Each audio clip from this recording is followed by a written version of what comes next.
Baik, Assalamualaikum warahmatullahi wabarakatuh. Perkenalkan, nama saya Gabriel David Yovan Kautnael dengan NIM 131824200 044. Video ini adalah presentasi tugas deep learning untuk pemrosesan citra medis dengan judul eh, Project Klasifikasi Citra Medis menggunakan Convolutional Neural Network atau disingkat sebagai CNN. Saya akan menjelaskan mulai dari dataset yang digunakan, metode dan arsitektur CNN yang saya bangun, demonstrasi kode, hasil eksperimen, evaluasi, sampai kesimpulannya. Nah, studi kasus yang saya ambil adalah klasifikasi citra MRI otak untuk membedakan citra yang menunjukkan indikasi tumor dan citra yang tidak menunjukkan indikasi tumor. Eh, ini mensimulasikan kebutuhan fasilitas kesehatan yang ingin punya sistem baru, sistem bantu berbasis deep learning untuk mengelompokkan citra medis secara otomatis.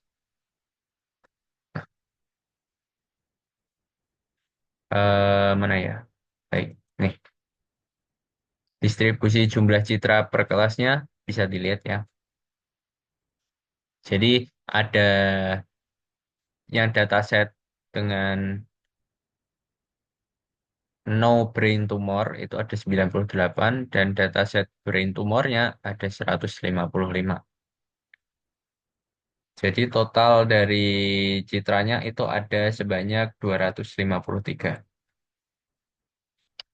Baik, selanjutnya masuk ke metode dan arsitektur CNN-nya. Sebentar.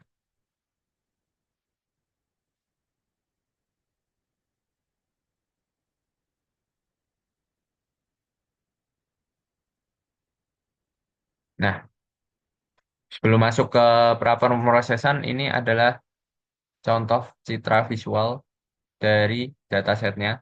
Ini yang kelas no, ini yang kelas yes. Yang atas no, yang bawah yes. Lalu untuk split datasetnya, saya bagi menjadi trainnya 70%, validation 15%, dan tesnya sebanyak 15%.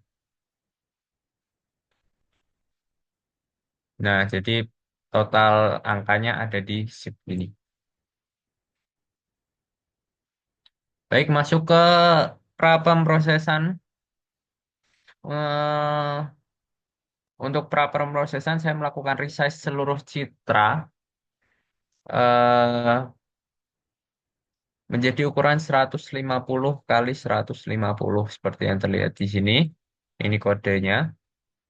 Nah, normalisasi nilai piksel dari rentang 0 sampai 255 menjadi 0 sampai 1 dan augmentasi data latih berupa flip horizontal, rotasi, zoom, dan translasi. Supaya model tidak terlalu bergantung juga pada variasi citra tertentu dan mengurangi resiko dari yang namanya overfitting. Lalu, bentar.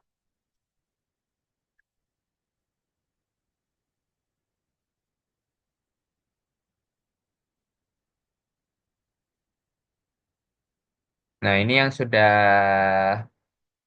apa ya?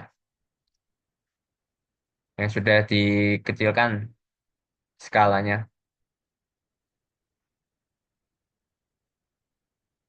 Baik. Sekarang kita masuk ke sini, ke arsitektur model CNN. Nah, model ini dibangun dengan komponen minimal sesuai ketentuan tugas ya, yaitu tiga convolution layer, pooling layer, dropout untuk mengurangi overfitting, dense layer atau full connected, dan yang terakhir output layer dengan aktivasi sigmoid. Nah, saya masing-masing juga diikuti fungsi ReLU dan max pooling layer dengan jumlah filter yang meningkat dari 32, 64, sampai 128.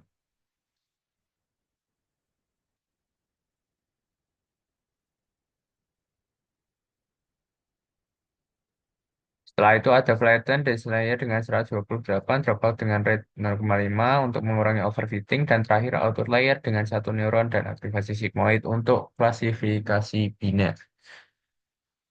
Model saya latih juga menggunakan optimizer Adam, loss function binary, cross cross entropy kalau nggak salah, dengan callback early stopping dan model checkpoint sampai maksimal 30 epochs nih di sini.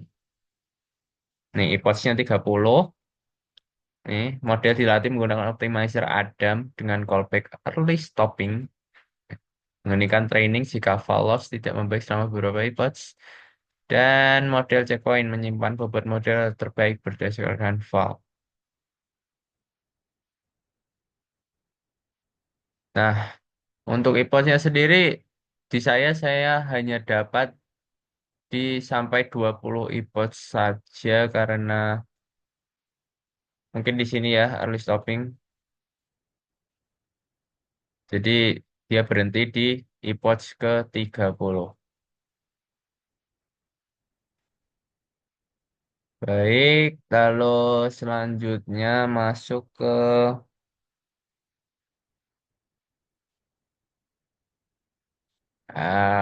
hasil ya, hasil dari graphic training dan validation.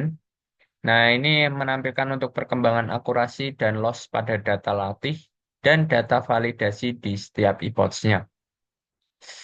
eh ini kodenya seperti ini. Nah, jadi setelah training selesai sampai epoch ke-30 ya harusnya, ini adalah grafik training dan validation akurasi serta loss-nya. Eh, Terlihat ya kedua kurva akurasinya meningkat secara beriringan dengan training akurasi akhir itu sebanyak 78,53% dan validation akurasi sebanyak 78,95%. Nah, begitu juga dengan loss-nya menurun beriringan tanpa ada gap yang signifikan antara training dan validation-nya.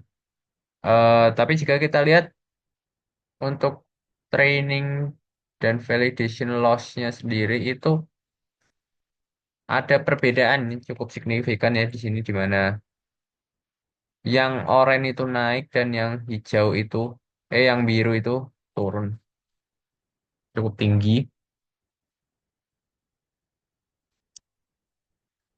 Nah, baik. Dari conversion matrix ini saya juga hitung metrik evaluasinya. Nah, akurasi sebesar 76. Ah, iya. Nah, oke, saya jelaskan dulu kenapa berhenti di 20. Karena tadi percobaan awal itu bisa berhasil 30. Cuma setelah percobaan selanjutnya, entah kenapa dia stuck di 20 saja dan diberhentikan oleh early stopping yang tadi sudah dijelaskan. Nah, untuk evaluasinya sendiri, akurasi sebesar 76,3%, precisionnya sebesar 79,2%, recallnya sebanyak 82,6%, dan F1 score-nya sebanyak 80,9%. Recall yang lebih tinggi dibanding precision ini penting secara klinis karena artinya model relatif lebih baik ya dalam mendeteksi kasus tumor yang sebenarnya ada, sehingga mengurangi resiko false negatif yang bisa berbahaya kalau diterapkan di dunia nyata. Nah, dari analisis gap antara training dan validation akurasi yang sangat kecil, saya simpulkan bahwa model ini berada pada kondisi eh, sepertinya good fitting gitu untuk masalah yang percobaan awal tadi ya. Sepertinya kalau di percobaan yang ini sudah percobaan keempat, sepertinya sudah tidak jadi good fitting lagi.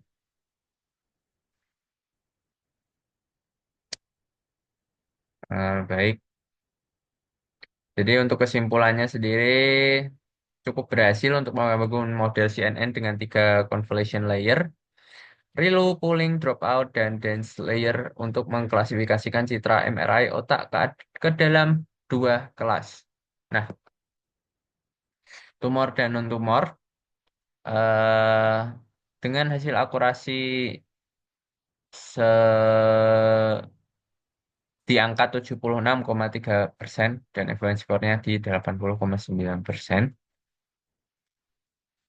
Nah, untuk selanjutnya akan saya latih lagi datanya, dataset ini akan saya latih lagi agar bisa kembali ke 30 epoch lagi. Mungkin akan nanti debug. Lalu selanjutnya, ya, model ini masih punya keterbatasan ya, terutama dari sisi ukuran dataset yang relatif kecil, hanya 253 citra. Nah, untuk pengembangan selanjutnya, performa model bisa saya tingkatkan dengan menambah jumlah data, lalu menerapkan transfer learning menggunakan arsitektur pre-train seperti VGG16 atau ResNet, dan melakukan hyperparameter tuning yang lebih sistematis. Nah, saya tegaskan juga bahwa model ini adalah prototipe akademik untuk pembelajaran dan tidak dapat diakses sebagai pengganti diagnosis medis oleh tenaga kesehatan profesional. Nah, sekian presentasi dari saya. Terima kasih sudah menonton. Assalamualaikum warahmatullahi wabarakatuh.